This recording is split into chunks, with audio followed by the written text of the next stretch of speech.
চাঁদাবাজ মুক্ত, দুর্নীতিবাজ মুক্ত এবং সন্ত্রাসী মুক্ত বাংলাদেশ গঠন করবেন আমাদের ভারপ্রাপ্ত চেয়ারম্যান জনাব তারেক রহমান।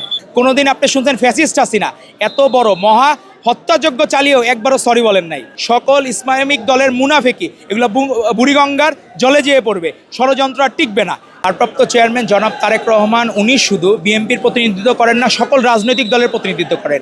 এজন্যই ইনকিলাব মঞ্চের মুখপাত্র আমাদের শহীদ ওসমান হাদির কবর জিয়ারত করতে উনি এসেছেন। ওসমান হাদিকে উনি হৃদয়ে ধারণ করেন বলেই উনি কিন্তু আসার আগেই যখনই ওনার টিকিট কেটেছেন তখনই উনি বলেছেন যে তারপরে যখন ওসমান হাদি মারা গেলেন তখনই উনি বলেছেন যে আমি নিজে তার কবর জিয়ারত করতে যাব, এবং এটা শহীদ রাষ্ট্রপতি জিয়া রহমান কবর জিয়ারতের পরের দিন। এর মাধ্যমেই প্রমাণ হয় যে রাষ্ট্র কী করলো সেটি বিষয় না, বিষয় হচ্ছে হৃদয়ে ধারণ করেন, বাংলাদেশকে হৃদয়ে ধারণ করেন, 24-এর গণ অভ্যুত্থানের হৃদয়ে ধারণ করেন আমাদের ভারপ্রাপ্ত চেয়ারম্যান জনাব তারেক রহমান।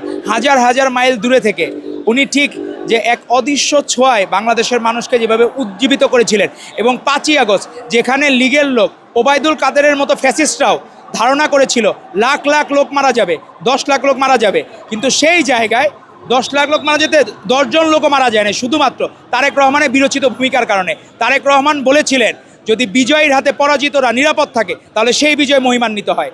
তারই ধারাবাহিকতায় কিন্তু দেখেন আপনি বাংলাদেশের মানুষ কত শান্ত শিষ্টভাবে সেই পরিস্থিতি মোকাবেলা করেছে। আমরা বাংলাদেশে আর কোনো মব দেখতে চাই না, আমরা চাই বাংলাদেশে প্রত্যেকের কাজটা ঠিক মতো করুক। যে সাংবাদিক আপনি নির্ভয়ে আপনার যে কোনো প্রশ্ন করতে পারেন, আপনি যে কোনো কিছু আপনি স্বাধীনভাবে কাজ করতে পারেন। যে বিচার ব্যবস্থায় আছে পুলিশ বাহিনী স্বাধীনভাবে যাতে তার কাজ করতে পারে, সেখানে কোনো যাতে দুর্নীতি অনিয়ম না থাকে। বাংলাদেশে দুর্নীতি অনিয়ম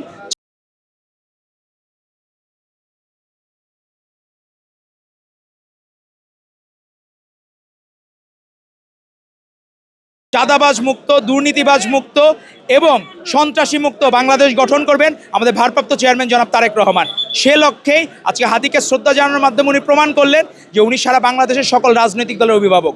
যেমন অভিভাবক হয়েছিলেন বেগম খালেদা জিয়া, জাতীয় ঐক্যের প্রতীক হয়ে উঠেছিলেন, তারই ধারাবাহিকতা আমাদের ভারপ্রাপ্ত চেয়ারম্যান ইনশাল্লাহ জাতীয় ঐক্যের প্রতীক হয়ে আগামী ফেব্রুয়ারি 12 তারিখে নির্বাচনে বাংলাদেশের প্রধানমন্ত্রী হবেন ইনশাল্লাহ। ধন্যবাদ আপনাদের। আমরা গতদিন দেখলাম বাছার বারান্দা থেকে ওইখানে সব জেনারেশনের লোক আছে, সেটা দেখলাম বেবি বুমার্স থেকে শুরু করে generation Y, generation X, generation Z এবং জেনারেশন আলফা সবাই হাত নাড়াচ্ছে।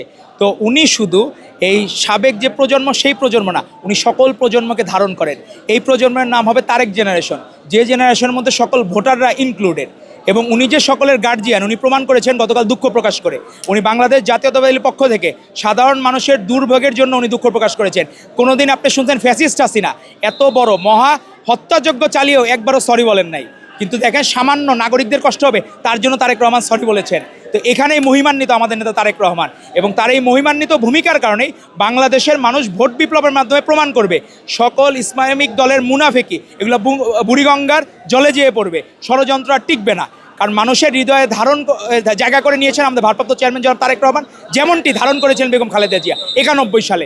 যেরকম ভূমিধ্বস বিজয় হয়েছিল এবারও সেরকম ভূমিধ্বস বিজয় হবে ইনশাল্লাহ। ধন্যবাদ আপনাদের।